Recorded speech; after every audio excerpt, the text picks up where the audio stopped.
Okay, we are live here on LinkedIn. As I was telling George, take two. We had a little technical difficulty, so if you were watching, thank you for your patience, and especially George, thank you for yours. Of course. This morning, and I guess it's almost afternoon for you. I'm so excited to have George Sifakis here. I appreciate you taking the time, and as the global chairman and CEO of Ideagen, you are really putting a stake in the ground to dream big. And I want to have a conversation with you specifically about the UN's SDG goal number 5, which is gender equality. So thanks for spending the time to address this very important issue. Well, Sheryl, it's an incredible honor and privilege, of course, to be on this show with you today. I'm a huge fan of your work. And talk about changing the world. My gosh, it's incredible what you're doing. And I want to wish you and all your listeners a very happy and really epic New Year 2020. Thanks. Well, that is too kind. And I want to wish you the same for you and Ideagen and, your family as well. Thank you. So, with all of the incredible things that, let's just set aside the amazing things that are in the works for 2030. But when you look at the two presidential administrations that you've had an impact on, and as well as founding Excella and Ideagen, can you just take a moment to share what inspired you? Because success really does not happen in solitude. And I also want to have an idea, were there any women in your life that really inspired you for all of these amazing things that you, and what I hear, your family and your siblings are doing as well? Yeah, absolutely. I think I've been lucky in some ways to have had some of the most incredible women and men, really, as mentors and sponsors in my life. And I can quickly touch upon a few because there are so many. I think the first one would be my mother, followed in close succession by my grandmother. And reason being, my mother raised three of us. So she was a single parent. And my grandparents helped raise me while she worked for the federal government. And my earliest recollection of anything was when my mother took me to see the President of the United States exit Air Force One in Rhode Island when I was 3 years old. And I always asked her, I said, did that happen? And she would say, well, I don't remember. I'm not sure. I think I did.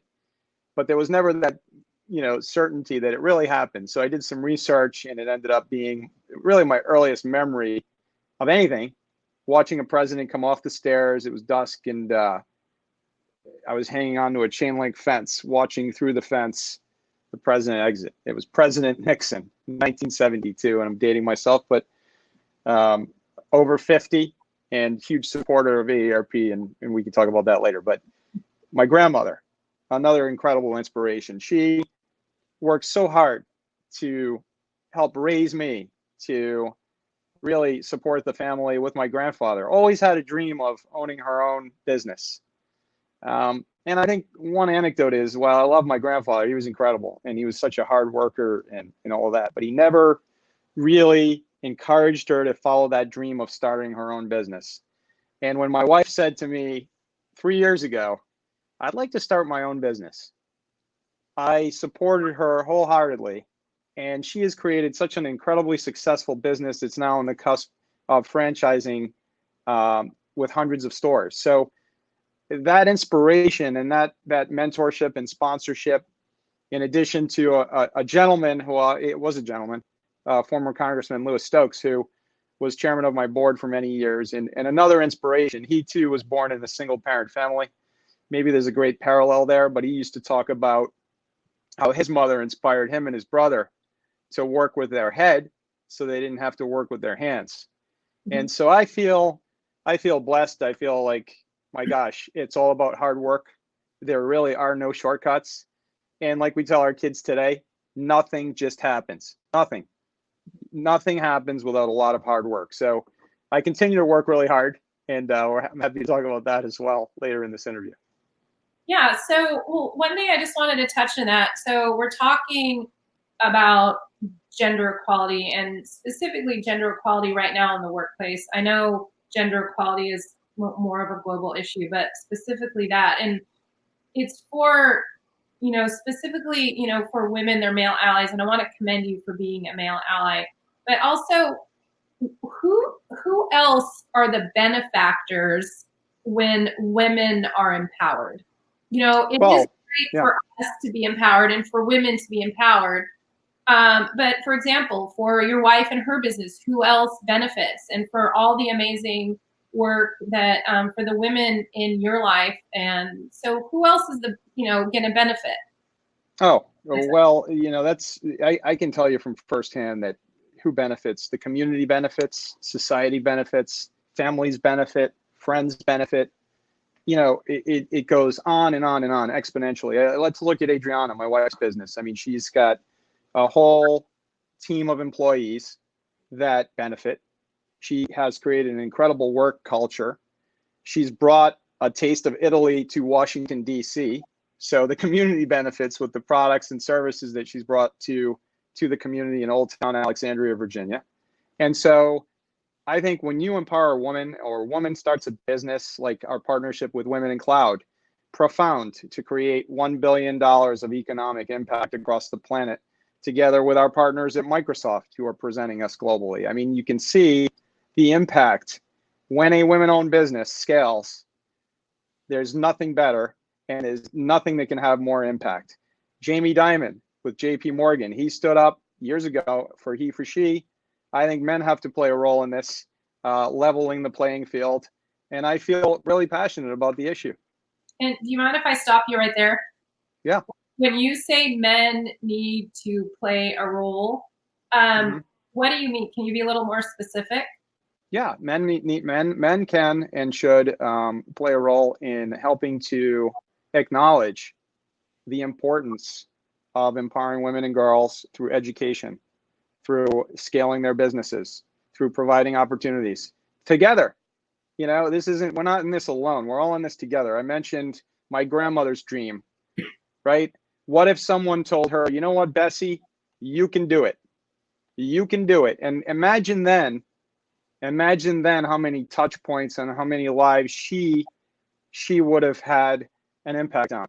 Instead, she never realized that dream, and she was preparing to retire and was cut short in this whole journey of life by colon cancer at 62, which I watched her suffer through. I mean, it's sad. And each and every day is a gift. And I think we should take advantage when we can of each and every moment to take an opportunity to change the world. Yeah, and I couldn't agree more. And what I'm hearing from you, it's not really men against women. What it is as helping each other, and that there's benefactors all the way around, and also for the people coming up behind. And as we're talking about that, I noticed, you have 3 amazing kids that you shared earlier. And so this is a little bit personal to you. What, by the time 2030 rolls around, you're going to have 1 child in the workplace, 1 coming in shortly. So what is the workplace that you want to leave for them? How do you want to inspire your son to support that? And also, what are the things that we, being in the workforce now, can start doing now so to make sure that happens? Well, so, we feel really strongly about telling our kids at every opportunity and showing them and mirroring, opportunities, expose them to as many opportunities as possible. We may have a desire for them to become X, but I think it's really important to let them know that they can do anything. But along with that, as I mentioned earlier, it comes with a lot of hard work. And we're so proud of our daughter, Alexa, who's now 16. She goes to an all-girls school. That was her choice.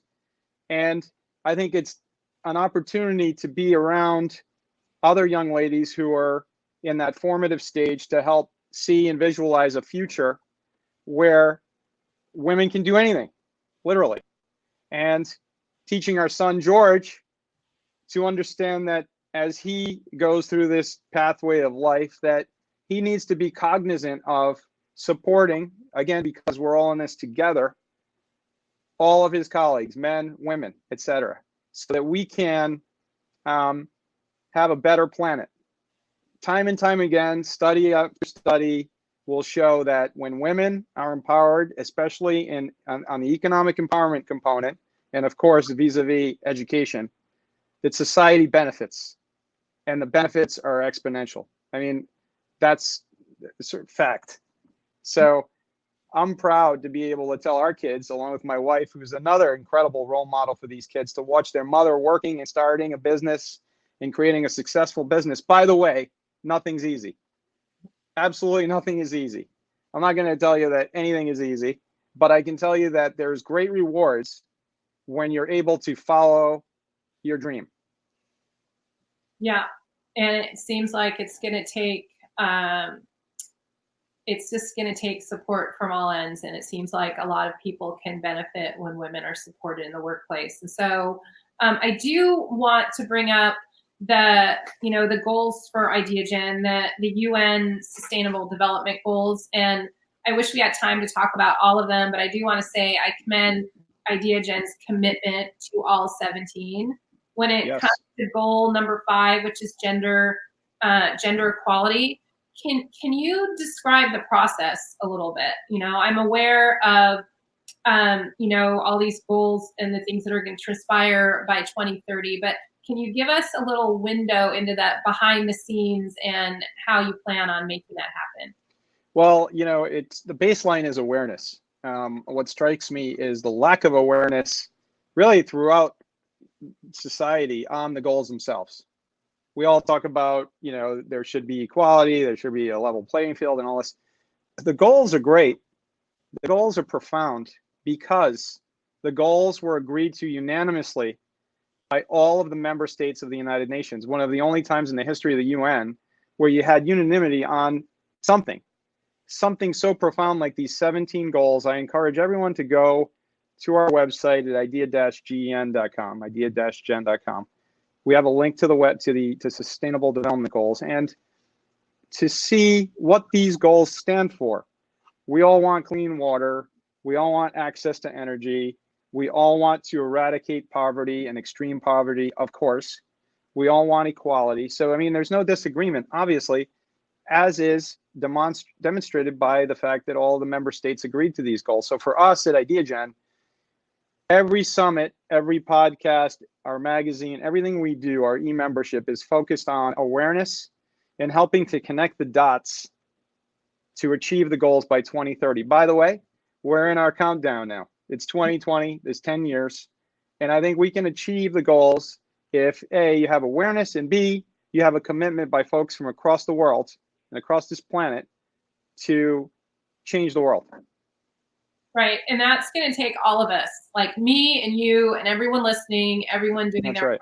And can you say your website again and maybe spell it out for anyone that's interested? Yes, of course. Of course. Thank you, Sheryl. It's idea-gen.com.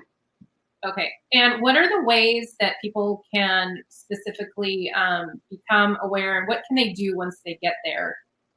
So what they can do is they can join our e-membership. So you can join Ideagen to access content, to hear inspiring speakers like yourself, to hear from people that are changing the world. And these are global leaders that come into Ideagen to speak from their vantage point about what they're doing. Folks like Gretchen O'Hara from Microsoft, Sharon Price John from Build-A-Bear, and so many others that have made a commitment to helping to achieve the global goals by 2030 from their unique vantage point. So at Ideagen, we convene the world's leading companies, nonprofits, and public sector to connect the dots, to have folks sitting next to each other in a room that typically would not be sitting next to each other, so that they can then help to create partnerships, awareness, and ultimately change the world. Okay, so this might be great for any of us that are wondering, there's all these things that are important. What can I do? I'm just one person. But there is something that we can do and collectively that it really matters. So I really encourage, I'm a member and it's just a amazing curation, if I can call it that, of information that you really can't find anywhere else, ways to get involved. And so if you don't mind, I'm going to ask you a question that might make you a little uncomfortable. That not uncomfortable in a bad way, but some people might be skeptical. They might say, oh, this sounds, great and would be amazing if this happened, but especially in terms of gender equality, because there has been a raised awareness for a while now, and at least from my vantage point and coaching some of the most influential women in technology and speaking from some big stages, what I'm hearing from thousands of women is that it's still pretty tough out there for women in technology and women in male dominated industries. So what would you tell someone in terms of gender equality that might be a little skeptical about the progress and what's coming down the pipe? And what do you think is a mindset shift that needs to happen for everyone, men and women? Yeah, that's a really, in fact, not only am I not uncomfortable, I enjoy that question, because I think that where we start at when we look at convening and bringing folks together at Ideagen, we believe, and because we see it time and time and time again, that everything is connected. So if you take a heat map, just take a look at the United States, for example, and if you look at where there's poverty, well, where there's poverty, there's probably a lack of nutritious food. So you have food deserts. Then you overlay that with lack of, affordable or even access to great or good or even healthcare in general. Everything is interconnected. So how can we make a difference? If you're in a company, if you're in a nonprofit, if you're in a community, the example of Adriana, my wife, who, she started a business. Not easy, not at all easy. But my gosh, I see each and every day the impact she's having on a small community in Washington, D.C. Metro. It's incredible. Not only that, self-actualization. If you ask Adriana, what's the single greatest thing besides, your family and everything else? What have you done? She will tell you that this business that she created is the most incredible thing ever. Yeah, it has its challenges, but it's incredible to see when you're making an impact and following your dream. Maybe that's not everybody's dream to start a business. That's fine. But to be able to pursue something that you enjoy that can change, others' lives, employ people, or help people, with access to care or anything, volunteer opportunities. There's a myriad of ways that anyone in the world can have an impact. And it starts with you. It really is amazing how much, look at Congressman Louis Stokes that I mentioned. Here's a gentleman who grew up in a single parent family in very difficult conditions and rose to become a 30-year member of the United States Congress. Really? And then think about all of the impact that his mother had because she encouraged him to get an education. I'll let you answer that question. Do you think there was impact? I mean, it's incredible. It's incredible what one person can do. In that case, that was his mother. Oh, and let's talk about his brother, who became the first African-American mayor of a major U.S. city. I mean, that woman touched millions and millions of lives through telling her kids that they could do it, that they should get an education, but most importantly, that they can do it. And they did. Yeah. And how do you think the ripple effect would be if, U.S. companies would take maybe your lead, Mark Benioff's lead, and really empowering, not even going into a boardroom unless people were represented. I mean, unless that this support was given, and there might be a level of conscious capitalism and impact that is maybe untapped right now.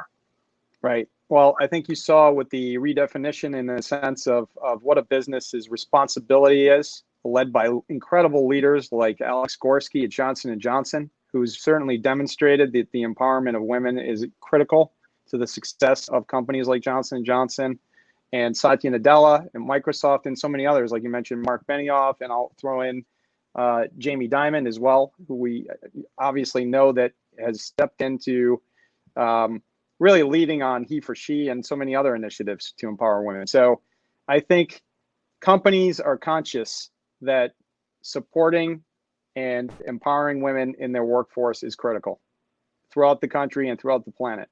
We host a summit in Athens, Greece. Same thing's happening in Greece. Greece was in a very difficult spot not so long ago.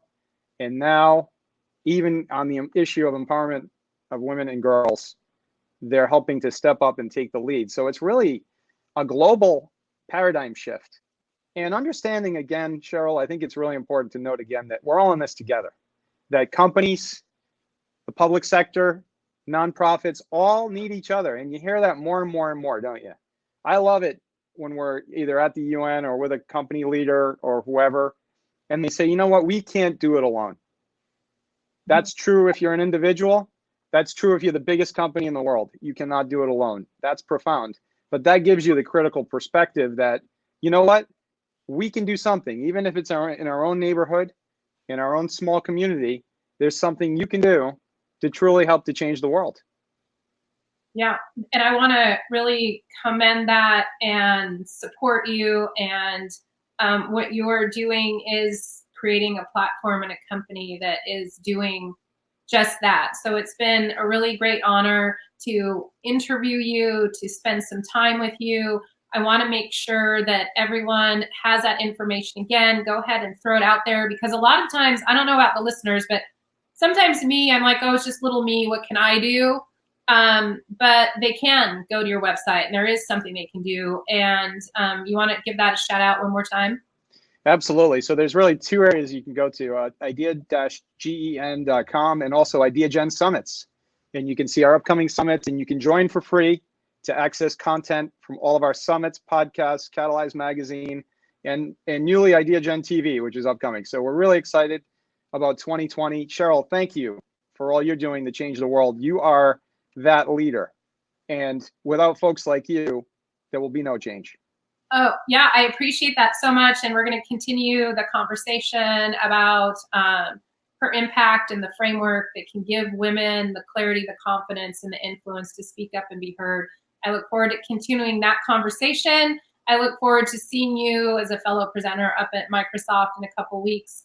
And if you have not been on Ideagen on their website, please go there, join me, join so many others that are really collectively truly making progress to all 17 of the goals.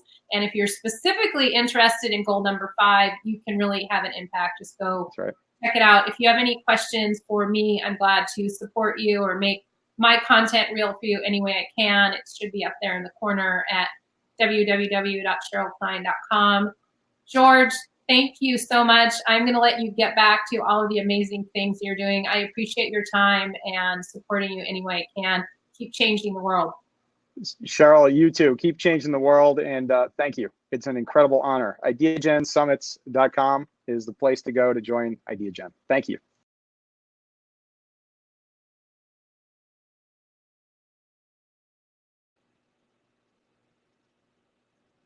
Okay.